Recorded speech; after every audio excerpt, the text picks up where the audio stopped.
Alfred Hitchcock is regarded as one of the greatest film directors of all time. His genius was tapping into the most basic of human emotions, fear. However, the way he created fear in his films was far more cunning than merely depicting scenes of extreme violence. Hitchcock put us in touch with how we could become the unwitting victims of secrets, betrayal, and even government plots in the midst of our everyday lives. He employed this premise in many of his best pictures.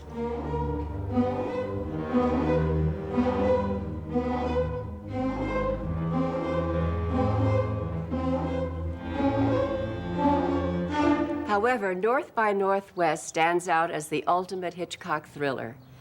I'm Eva Marie Saint, and this is the story of how this film was made and the master who brought it to the screen.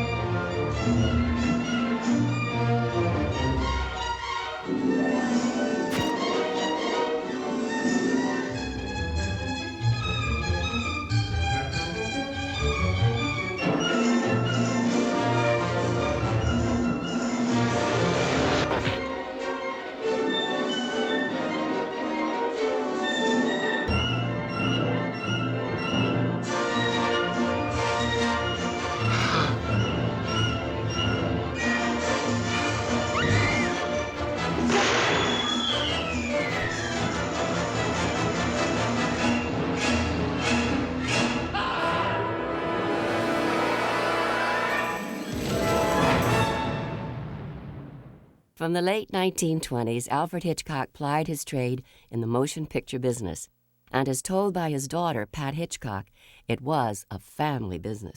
My mother and father first met. She had been in the motion picture business since she was 16, and she was working as an editor, a cutter. But in the days when you put one reel here, it went through a little sort of viewing thing, and then another reel over there. And it ruined her eyes, I might say. And this young man came in, and what he was there for was drawing the pictures for the subtitles. You know, and the sun sets, and he would draw the sun setting. And that's where they met. And he never spoke to her because she had a much better job than he did. And in those days, you didn't do that. And then eventually she became an editor on a picture he was going to be assistant director on. So then that was all right. He could talk to her then. Actually, it was very soon after he met her that he became a director. Then she worked with him on all of his pictures. After many successes in the 1940s and early 50s, Alfred Hitchcock was contracted by MGM to create a film adaptation of the celebrated novel, The Wreck of the Mary Dear. So Hitch had the studio hire Ernest Lehman, fresh from his triumph with The Sweet Smell of Success, to write the screenplay.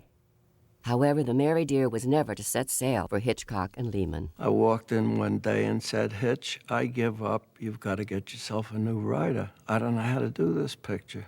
And he said, don't be silly. We get along so well together, we'll just do something else. So I said, well, what'll we tell MGM? He said, we won't tell them. One day, Hitch said to me, I always wanted to do a chase across the faces of Mount Rushmore. I said, I like that. And I made some little notes on that. And then one day, Hitch said, I always wanted to do a scene where somebody is addressing the United Nations and says, I refuse to continue until the delegate from Peru wakes up. So an usher goes over and taps a delegate from Peru, and he falls over. He's dead. And I sat in my office trying to construct a story which began at the United Nations, and that was the genesis. I said, I want to make the Hitchcock picture to end all Hitchcock pictures. Something that has wit, sophistication, glamour, action, and lots of changes of locale. And that's when I started writing. I created the first 65 pages of the screenplay, sent them off to Hitch. And I have a beautiful 4-page handwritten letter from Hitchcock, which is in my scrapbook, telling me how much he liked the first 65 pages. It's priceless. So he went to the powers that be at MGM and spun about 20% of a movie, because that's about all we had. He looked at his wristwatch and said, well, gentlemen, I have a meeting now, and I'll see you at the preview. And they were thrilled. They felt they were going to get 2 Hitchcock pictures instead of just 1. That was typical of him.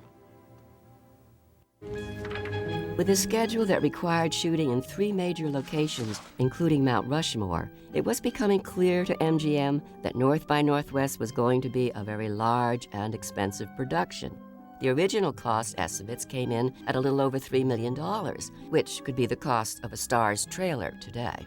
So Hitchcock brought a tried and true creative team to the film, including art director Bob Boyle. The reason we had storyboards and why it was all pre-planned is it not only was easier for him, but he had already been able to communicate with all the other disciplines involved. Hitchcock had the big office at the end of the hall. Next to him was Ernie Lehman, the writer. I had the office next to Ernie. Bob Burks, the cameraman, had an office next to me. George Tomasini, the editor, everybody was on. He'd have a finished script. He would then take a pad with 3 rectangles on. He would then draw every single shot in the picture. He would then go over it with the cameraman. So by the time he got on the set, he knew exactly what that movie was going to look like up on the screen. To him, the exciting part was thinking about it, was sitting behind his desk and thinking about a sequence. From the beginning, Hitchcock and Lehman had Jimmy Stewart in mind for the role of Roger Thornhill. But at some point, it was suggested that the project might be a better vehicle for Cary Grant. However, the casting of his leading lady was a challenge. I'm a party girl. I'm a party girl. I'm a party girl. I go out with men for money. MGM suggested their contract player Sid Charisse to play Eve Kendall, but Hitchcock didn't think she was quite right for the part and suggested me. I had just starred in Raintree County for MGM, who thought I was wrong for the role of the sexy double agent. Regardless, Hitchcock insisted, and I was hired. He could see something in people that other people couldn't see. You know, he could see the classiness. He could see her as a person, you know, instead of the parts she'd been playing. He secretly admired beautiful women, quite obviously, particularly if they looked like Grace Kelly or Eva Marie Saint. His eyes always gave him away. His eyes always followed beautiful women. Blondes are more mysterious. What is she like? Is she cool? Is she sexy? That's what you're not sure of. It was all tied in with the mystery. Hitchcock cast James Mason for the role of Van Damme. And then finally, Marty Landau was on the roster. Hitchcock saw me in a play that brought me to California called Middle of the Night, which I had done on Broadway with Edward G. Robinson. And then I got a call from him, you know, for a picture called North by Northwest. He did use the same people, same character actors. Look at Leo G. Carroll. He was in practically every Hitchcock picture. In the role of Roger's mother, Mrs. Thornhill, Hitchcock cast Jessie Royce Landis, although only a year older than Cary Grant. Other notable casting included the heavies, Adam Williams, Robert Ellenstein, and veteran character actress Nora Marlowe. When I got the role, I had just given birth to my daughter, Lorette Hayden. So after I lost a few pounds, Hitch began the process of transforming me into Eve Kendall. He personally oversaw all of the details of Bill Tuttle's glamorous makeup designs and the sophisticated hairstyles of Sidney Gilleroff. But he wasn't so crazy about MGM's costumes for me. The studio had designed an entire wardrobe for my character, but Hitchcock didn't like it and threw out almost everything. Then he took me to Berghoff Goodman in New York, and we selected the rest of my wardrobe right off the models. I often joked that he was my one and only sugar daddy. I had absolutely nothing for the final act of the picture. I found myself in the second week of not having written a single page. I said, Hitch, we're in trouble. He said, I'll be right down. I didn't know why we're in Mount Rushmore. And I told him my dilemma. I suddenly heard myself saying, she takes a gun out of a person, shoots him. Where did that come from? The right brain. The right brain keeps working all the time. And so after a thorough pre-production period, we headed to New York for the start of principal photography. And ironically, the first day of shooting required Alfred Hitchcock to commit an actual crime. The script required Roger Thornhill to walk in the front entrance of the United Nations. He wasn't allowed to shoot in the United Nations, and Cary Grant is seen entering the building. So Hitch secretly filmed it from across the street. Hitchcock took Cary Grant down to the UN with a VistaVision camera concealed in a truck. If I remember, it was a carpet cleaning truck. And stole this master shot of the famous building right under the noses of UN security. Hitchcock must have taken great pleasure in getting away with it. The following day, Hitch and the crew shot the opening scene of the film on Madison Avenue. I'd be standing on Madison Avenue watching Hitch shoot the opening scene of the picture. And a movie critic named Hollis Alpert came along. And he said, Ernie, what are you doing here watching Alfred Hitchcock shoot his picture? And I said, he isn't shooting his picture, he's shooting my picture. And of course, Hitchcock made his requisite appearance in every film. Which started way, way, way, way back in England when they were making silent movies, when they didn't have crowds, you know. And then he just kept doing it, you know, and then it kept being more amusing. It got to be so that people would see him and say, oh, there he is, there. Well, that ruins any mood that you're trying to get in the movie. So he always had to do it, and you'll always notice in all the later movies, he always had to do it very early on. That was his signature piece. He goes over to a bus. I think he rather liked the idea of having the bus slam the door on him. In those days, there wasn't a good film commission in New York, and the police would come on in segments, and you had to pay each situation again and again and again. And in some interview, he referred to the New York police as New York's worst. And when we arrived at the Plaza Hotel, we had no police protection. So Hitchcock was very upset about this. Coincidentally, Cary kept an apartment at the Plaza, where he escaped from the crowded lobby between takes. So my co-star emerged at the last moment before a take.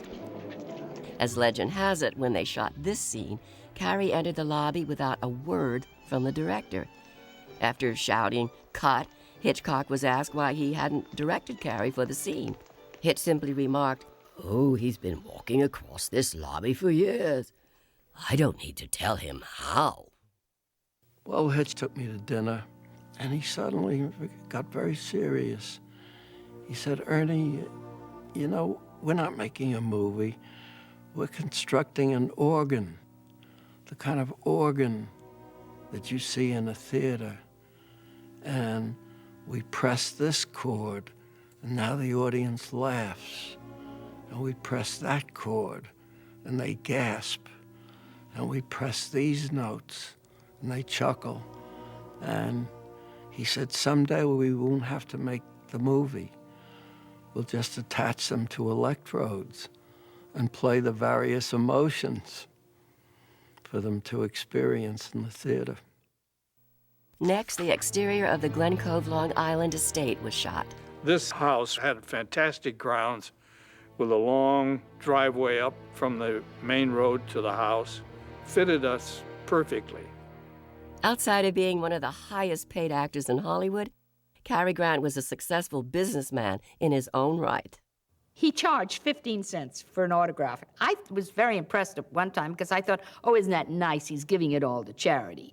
But I don't think he was giving it to charity at all. I think he was giving it to him. He was very clever at that. He would always have someplace to go just before the check arrived. Soon after, the company shot the scenes at Grand Central Station. One thing I'll never forget was Hitchcock always wore a suit and tie on the set. He was the very picture of button-down respectability, which was another way he inspired confidence in those working around him. After concluding the New York location, we headed out by train in a northwesterly direction to Chicago, where we began shooting my first scene for the film, the train exterior at LaSalle Station. So here I was, starring as a sexy spy lady opposite Cary Grant in a romantic thriller directed by Alfred Hitchcock. Believe me, it wasn't all bad. I loved playing Eve because it was so different from On the Waterfront or anything else I'd ever done before. Hitch said, "You don't have to cry in this one, Eva Marie. No more sink parts for you," meaning the dowdy wife at the kitchen sink. Cary thought I should play nothing but glamorous leading ladies for the rest of my career, but I wanted to do it all, the real and the unreal, and I pretty much have. As a director, Hitch was mostly concerned with the technical aspects of getting his vision onto the screen. Your hand goes here, you're looking up there. He wasn't like Kazan, who would whisper wonderful, intimate direction in your ear. Hitch gave me 3 basic pieces of direction. First, lower your voice. Second, don't use your hands. And third, always look directly into Cary's eyes. One of his greatest gifts as a director was that he made you feel you were the only perfect person for the role, and this gave you incredible confidence in playing the part. And then he'd leave you to your own devices. It was really a wonderful set to work on.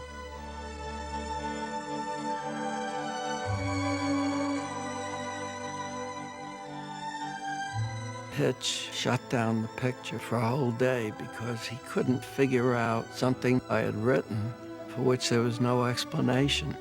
There's a raking shot in the LaSalle Street station of phone booths.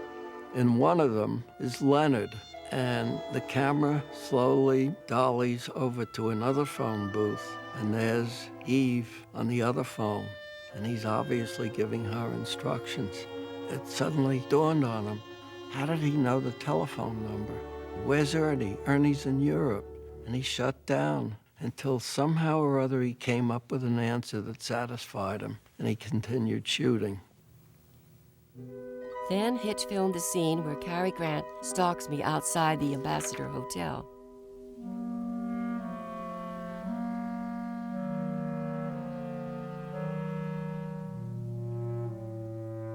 Hitch was rather apprehensive. He was very reclusive. He was afraid of the police. When he was a boy, he did something naughty, not anything special, but his father had the local constable put him in jail. And he says that was why he was afraid of police. Paranoia is a good word to use with Hitch. At the Chicago airport location, Hitchcock was in fine fettle and agreed to take some amusing publicity shots. He loved the limelight in being able to publicize his pictures and being able to talk about his work. But then when it came to his personal life, he shunned it completely.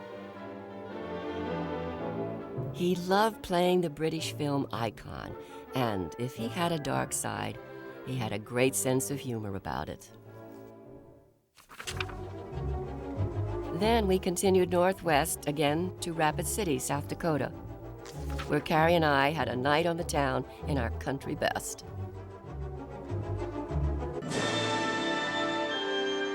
Before shooting began, the cast posed for some publicity stills in front of the Rushmore Monument. We had a good time that day, trying on our Native American headdresses. Of course, we were promised one of our own headdresses by MGM, but naturally we never got one.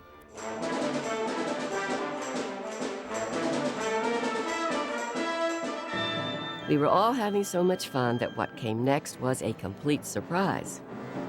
Somehow, word had gotten out about the planned chase across Mount Rushmore, and suddenly we were in the middle of a national controversy. The proper government agency found out that we were planning to stage killings on the faces of a national monument, the Department of Interior wasn't giving us permission to even shoot in the park. Of course, it was never intended that we shoot on the actual monument. He was very upset at first. Hitchcock felt that the film defended democracy instead of defaced it, but MGM smoothed over their patriotic concerns by promising the actors would never appear on the president's faces. But Hitchcock had the last word when MGM used this illustration of a somewhat altered Mount Rushmore in their ads for the film.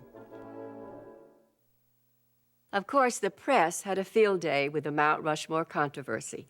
One newspaper editor suggested that Mr. Hitchcock should go back to England and film people scampering on the Queen's face. Without the necessary permits to film at the monument, they would have to be created in miniature in Hollywood. So we packed up and headed home to shoot the interiors at MGM. The first scenes filmed were those in the Plaza's Oak Bar, where Carrie is first abducted. These pages were shot in a mere 2 days. Then James Mason went to work, playing the first scenes in which his character, Van Damme, is revealed to the audience. And I loved the way Hitch shot it, with a kind of a move of the camera from one lamp to another, as James Mason turns on the lights to get a look at this George Kaplan. A very elegant Hitchcock touch. And what the devil is all this about? Why was I brought here? Games? Must we? Hitch and Carrie had worked on a number of projects prior to North by Northwest, and while they had a lot of respect for each other's opinions, there were a few minor wrinkles between them. There was something between them that wasn't always quite right. Because if you're doing a Hitchcock picture and you're Cary Grant, I think you're not going to be the total center of all attention. Well, when he was in charge and when he was the director and Cary was the actor, then everything worked out fine. Then the company headed out to shoot the famous crop duster scene in East Bakersfield, California. To begin with, the crew filmed the aerial establishing shot where Carrie is dropped off by a bus. Way off in the distance, you could see a town. So that became a matte shot. I said, I've never handled a matte shot from a crane. It would be unsteady. Well, what we did is we took 4 cables and we tied it off 4 ways and then lifted the crane just a little so that everything was tight and it worked. Nothing happens for almost 8 minutes, and it still holds your attention. Even though it was early October, the climate was that of a sweltering desert. This was probably one of the only times Hitch ever wore short sleeves on the set. For 3 days, poor Carrie ran like crazy with a stunt plane swooping down at him, or so it would seem, as nobody would think of putting Cary Grant in the position of getting decapitated by a low-flying plane. Some trick photography was used. I feel like a traitor telling you this, but first the crew shot a swooping plane from a ditch, and then later, Carrie was shot on a soundstage jumping into a fake ditch with the plane footage on a process screen behind him.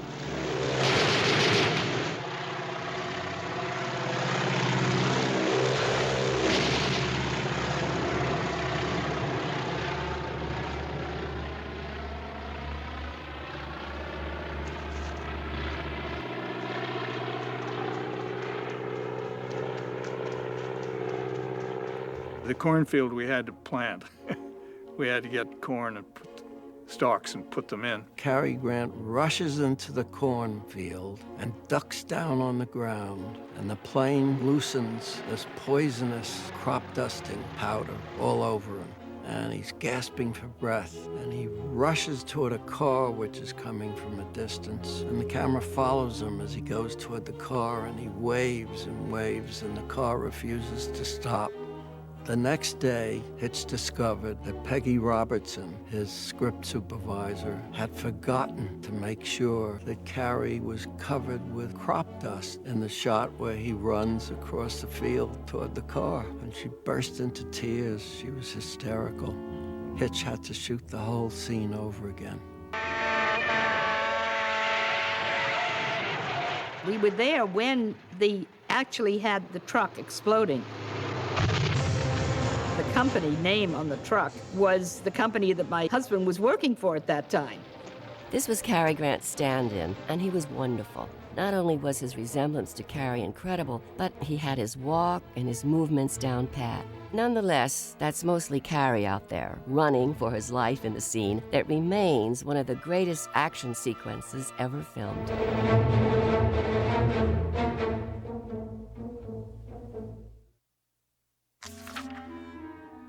The landing strip scenes were next. Here we went about the ordinary business of life on location, if you want to call it ordinary. Then we moved into the scenes between Eve and Roger on the 20th Century Limited. First, we shot the dining car scene. And it seemed there was one line of dialogue she had in the dining car sequence where she says, I never discuss love on an empty stomach. well, if you look at the film again, you'll see her lips are saying, I never make love on an empty stomach. I think it was a little ahead of its time. The next scene we shot was in Eve's compartment, but the set was rather compact and I have a slight fear of enclosed spaces. However, I got through it, just doing take after take, kissing Cary Grant. Actually, we were both married, and the only thing between us was mutual admiration, not to mention the fact that we were surrounded by a full crew of technicians.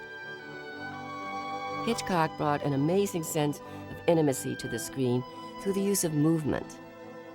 Hitchcock liked to enclose these intimate scenes, and in some of the other films, he's had the camera even going around them. In this case, you couldn't do that because the set was so small. So the camera was still and the people turned. The idea being to get the visual effect of enclosing these people in a very intimate moment.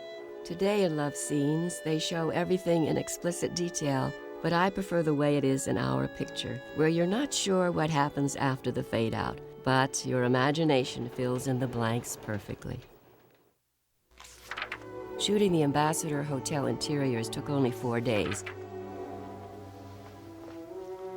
Surprised? Yes. No getting rid of me, is there?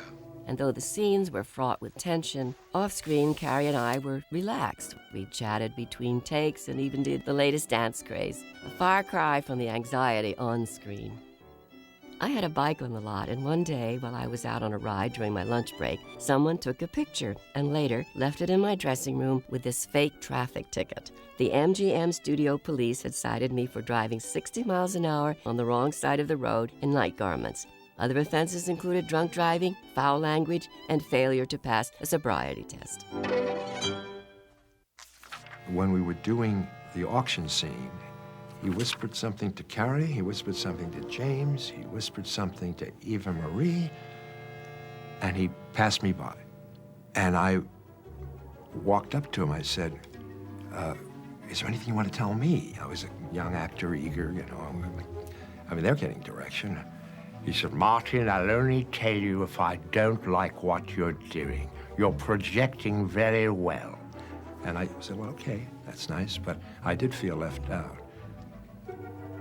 Hitchcock said, actors are cattle. Well, he never said that. He said, you must treat actors like cattle.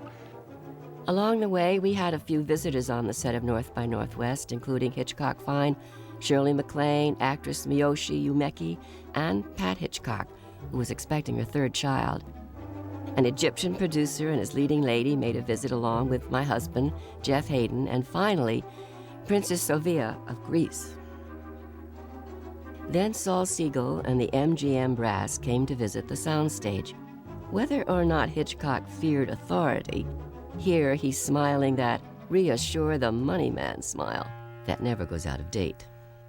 One of the most noticeable mistakes that happens in the movie occurs when I fake shooting Cary at the Rushmore Observatory. Look behind me and you'll notice a small boy plugging his ears in anticipation of the gunshot. Obviously, he sat through a few too many takes.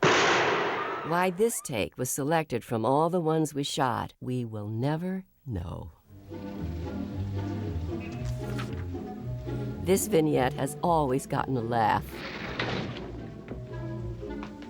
Stop! Oh, excuse me. Stop. We shot all the scenes at Van Damme's house, which included 14 pages of script, in only 6 days.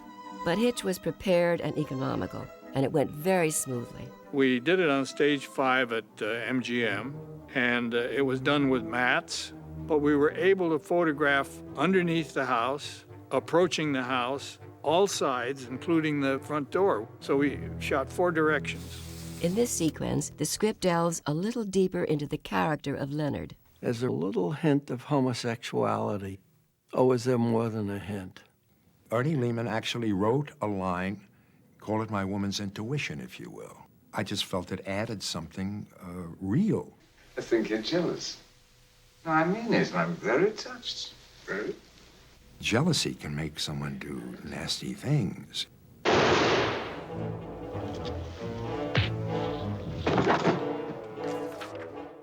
Around this time, the budget greenlit by MGM at $3 million was ballooning by the day. For example, Cary Grant's contract stipulated a specific amount of time for his services. And when the film went over schedule, the studio paid him an astronomical $5,000 a day. I should know because I went over schedule too, at $2,000 a day. For the reunion scene in the forest, Cary and I were shot on an MGM soundstage with a few rows of pine trees between us. This is one of Eve Kendall's best scenes. Maybe it was the first time anyone ever asked me to do anything worthwhile. The head of the studio felt the scene was too long, and Hitch would not cut a frame from it. So I think that was the only point at which he and the studio disagreed. Then at last, we shot on the gigantic Mount Rushmore sets at MGM. And here, Bob Boyle and his crew achieved some of the greatest art direction ever shot on film. For 5 days, Cary and I climbed on ledges and peaks sculptured in concrete in front of the enormous backdrop of Mount Rushmore, stretching 30 feet high and 150 feet wide. I think it was one of the finest scenic paintings probably ever made, because very often with a scenic painting, you put trees in front or you put a little scrim over it, but we couldn't do that here.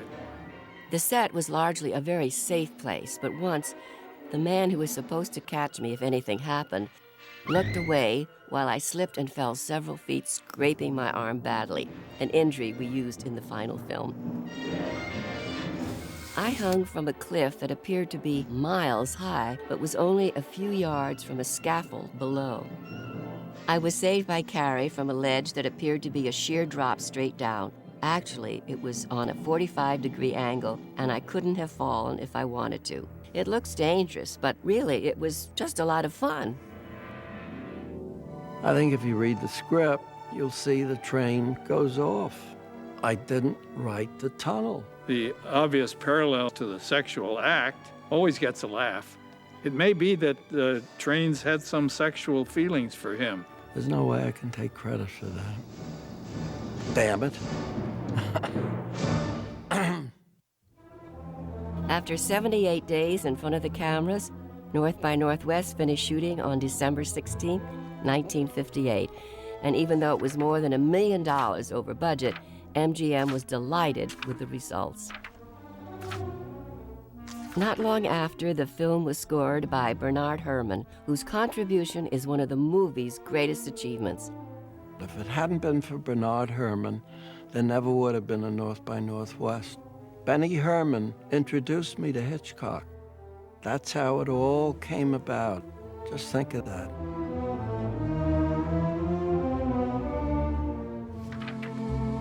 MGM's publicity department created an elaborate press package for the movie. Madison Avenue's biggest firms were hired to create designs for the film's one-sheet poster, including these intriguing hopefuls.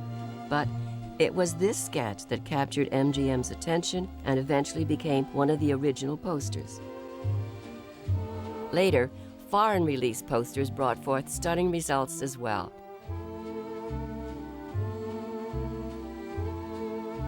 Just like today, there were promotional tie-ins. For instance, a Mercedes-Benz that appeared in the film was advertised in connection with the premiere. There was even a North by Northwest coloring contest, accompanied by a book that included drawings of Cary running from the biplane and of me hanging off Mount Rushmore. But the best advertising weapon MGM had was in using the film's director in the original trailer. Have you planned your vacation yet? You've a choice between sand and sunburn or mountain climbing and the Charlie horse. I find it all very enervating, but we should all have some kind of holiday. So, my suggestion is a quiet little tour, say about 2,000 miles. I have just made a motion picture, North by Northwest, to show you some of these delights. I promise you nothing but entertainment, a vacation from all your problems, as it was for me.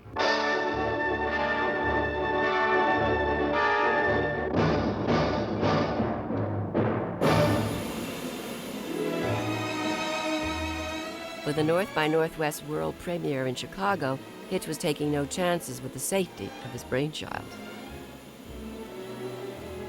Then later, we made an appearance at the movie's first public showing.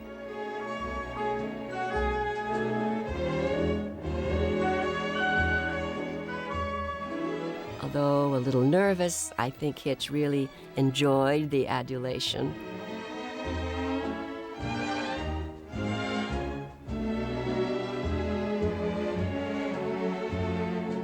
And finally, we went in, and the picture started. And we got a taste of what audiences have done ever since. They loved every minute of it. This led up to the biggest event of all, the premiere at Radio City Music Hall, which was a spectacle unto itself, boasting a live stage show included in the price of admission. Oh, it was a big hit. At the end of 1959, North by Northwest had earned a substantial profit and made it to every top 10 list in the country. The film was nominated for 5 Oscars, though it lost in every category. North by Northwest was not the classic that it has become. It kind of hung in there, and it would be re-released, and it would be shown at festivals, and it slowly became a famous picture. Oh, I think North by Northwest is very high as one of his best pictures. I just saw it a few weeks ago. I never tire of seeing it. It's always new, it's fresh. A lot of people say it's a quintessential Hitchcock film because it has a lot of pieces from a lot of The Wrong Man, 39 Steps. What he was able to do was to take a small boy's fear of the dark and make it into a wonderful film. Right after that, of course, he went away from that big, rich-looking movie and went into a black and white period. The next picture was Psycho. North by Northwest is a film that has stood the test of time. Hitchcock's incomparable direction, Ernest Lehman's rock-solid script, and Cary Grant's finest performance still casts a spell of greatness, which I'm incredibly proud to have been part of. I'm Eve Kendall, Eva Marie Saint, and thank you for watching.